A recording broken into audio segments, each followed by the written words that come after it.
പടച്ചോൻ ഭയങ്കര സംഭവം തന്നെ കേട്ടോ. ചില ആഗ്രഹങ്ങളൊക്കെ നമ്മൾ മറന്നാലും പുള്ളി മറക്കില്ല എന്ന് തോന്നുന്നു. അന്ന് ഞാൻ മനസ്സിൽ ഉറപ്പിച്ചു, മറ്റൊരുത്തിനും ഇവള് വിട്ടുകൊടുക്കൂലെന്ന്. ഈ ഉമ്മച്ചിക്കുട്ടി ഇവളെന്റെയാണ്.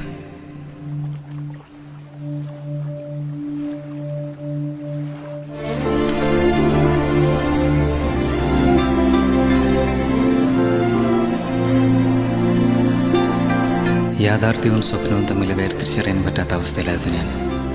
അതിരില്ലാത്ത സന്തോഷം.